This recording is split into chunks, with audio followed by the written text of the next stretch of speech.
하나님은 모압의 교만을 들으시고 그들의 교만, 거만, 또 분노, 헛된 자랑에 대해서 심판하실 것을 경고하셨죠. 16장 6절에 나와 있습니다.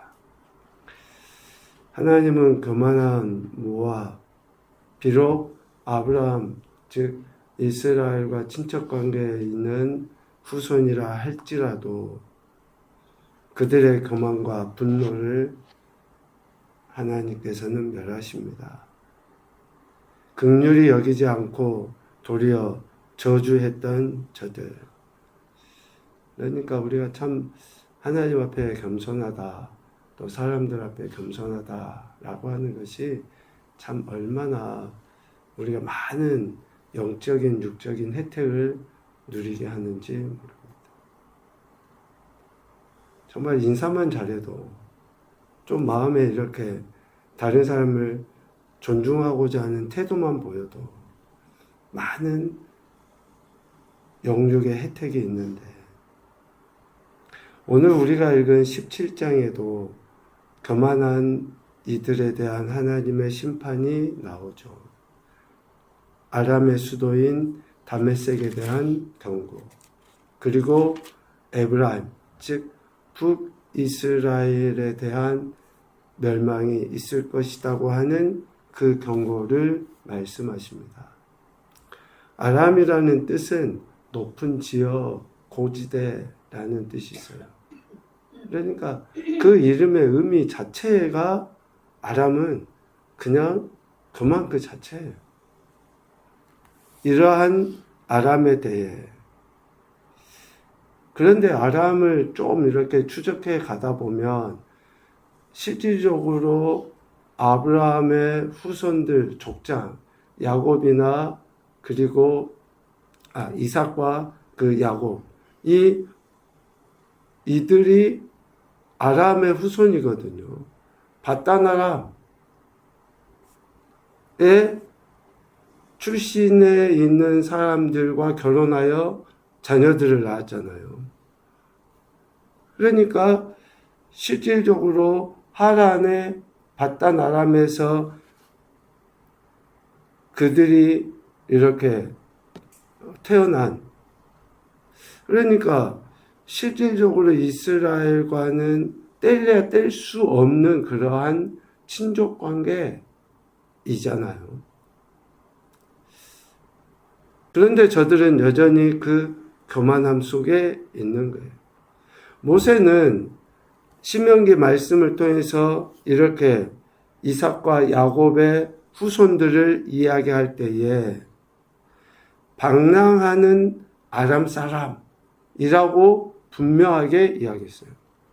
그러니까 지금 저들은, 아람은 하나님이 택하신 이스라엘, 즉 아브라함과 이삭과 야곱의 후손들과는 뗄 수 없는 그런 관계이죠.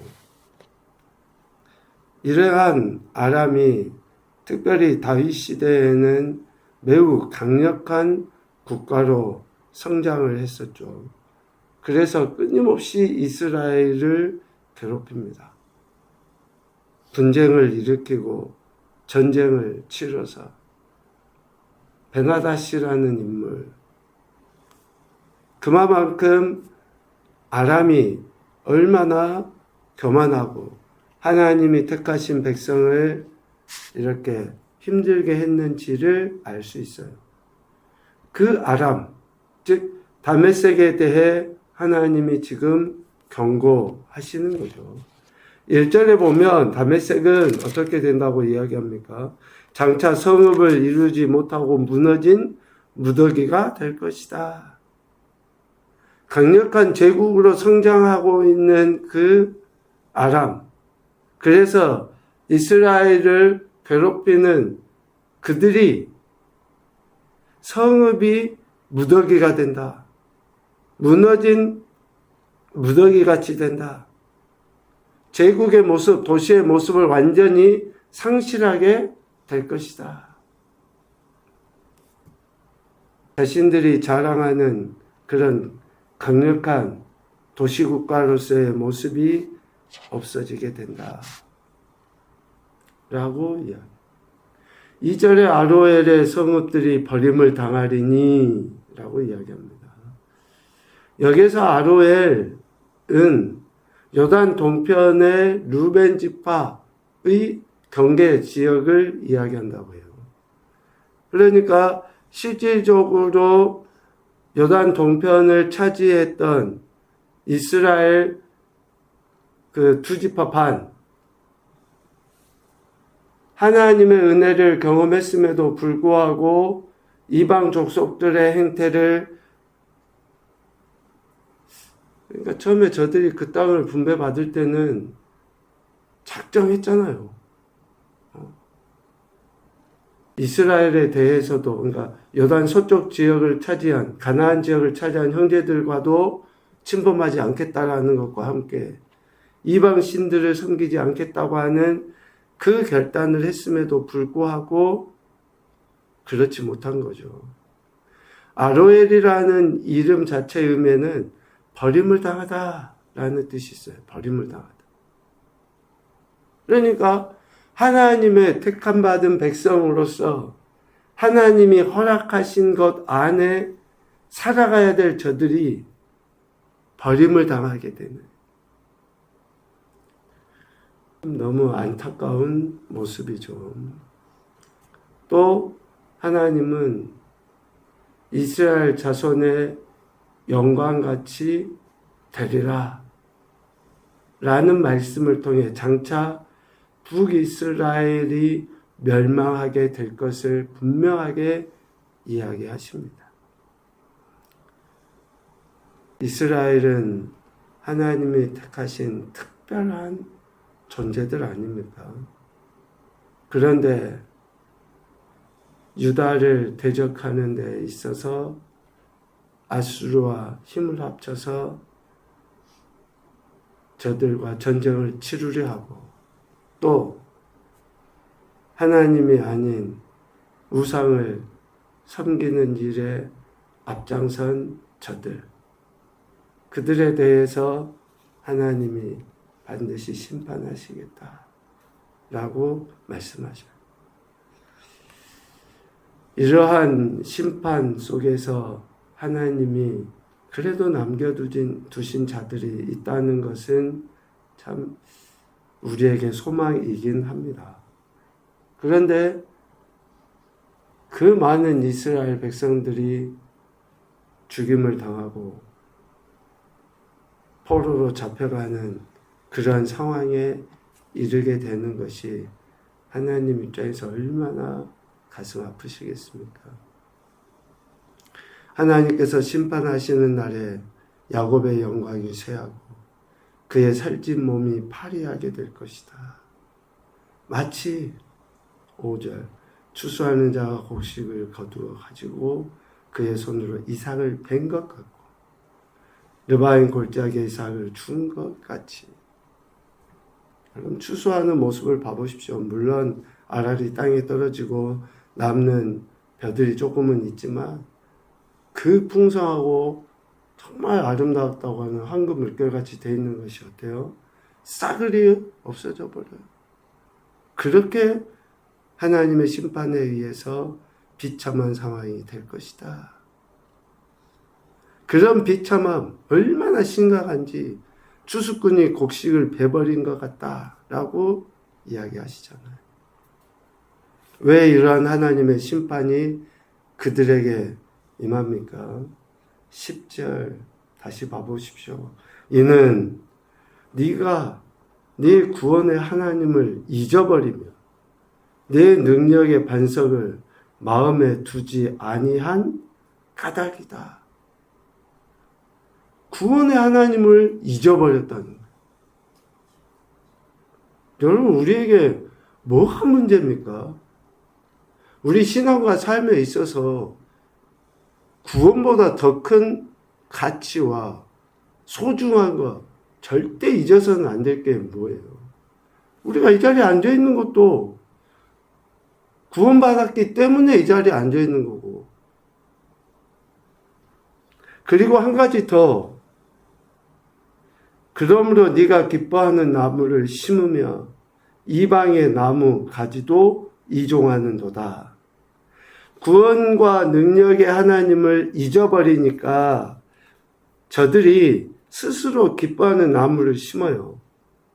이방의 나무까지도 이종해요.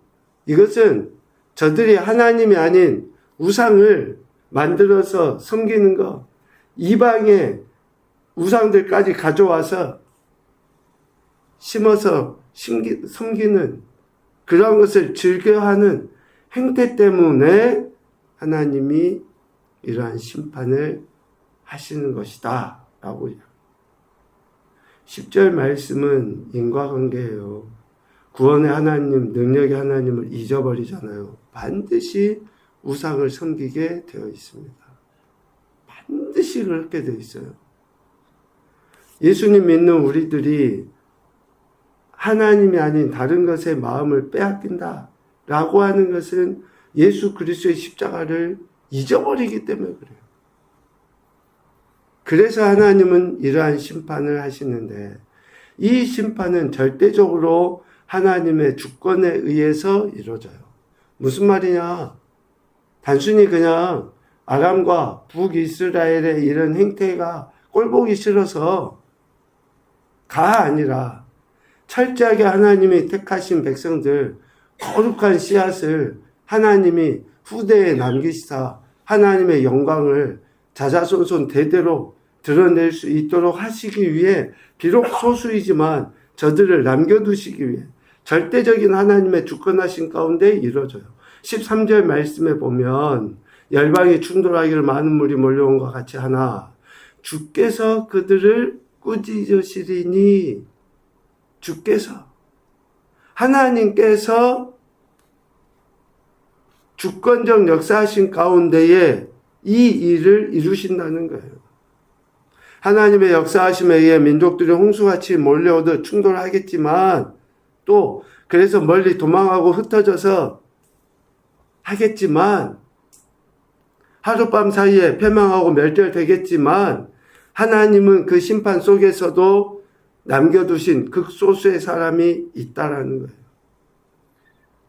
6절에 보면 그러나 그 안에 죽을 것이 남으리니 감람나무를 흔들 때 가장 높은 가지 꼭대기에서 과일 2-3개가 남겠고 무성한 나무에 가장 먼 가지 4-5개가 남은 같게 될 것이다. 심판으로 인해서 다 베이고 황폐해지겠지만 그 가운데서 2-3개, 4-5개. 여러분, 이것이 비참함이기도 하지만 하나의 또 소망, 위로라는 것이죠. 긍휼하심으로 인해서 심판 중에도 2-3 혹은 4-5을 남기신다. 남겨진 것이 축복이긴 하지만 그 많은 사람이 하나님의 심판을 당할 수밖에 없는 지경에 놓인 아람이나 북이스라엘의 교만, 불신, 거짓과 우상 숭배. 여러분, 너무나 안타깝지 않습니까? 하나님이 우리에게 특별히 잘해라고 이야기하는 게 아니잖아요. 우리에게 어쩌면 많은 것을 하라고 말씀하지 않으셔요. 하나님 베풀어 주신 은혜, 구원을 기억하고 조금 바란다면 그 말씀들을 좀 듣고 살아가기를, 그것을 우리에게 기대하시면서 우리에게 더욱 큰 은혜를 예비해 주셨는데, 특별히 북이스라엘, 에브라임이라고 하는 그 북이스라엘이 곧 멸망하게 되는 거예요. 이것을 이사야 선지자는 유다 땅에서 보면서 얼마나 고통스럽게 지금 이 이야기를 증거하겠습니까? 첫 번째 교훈입니다. 교만한 자를 물리치시는 하나님 앞에 항상 겸손해야 한다. 우리 안에 이러한 모습들이 어떻게 드러나고 있는지를 좀 잘 살펴야 될 것 같습니다. 두 번째, 구원의 하나님을 잊어버리며 능력의 반석을 마음에 두지 아니함이 심판의 원인이다. 우리 신앙과 삶에 왜 갈등이 생깁니까?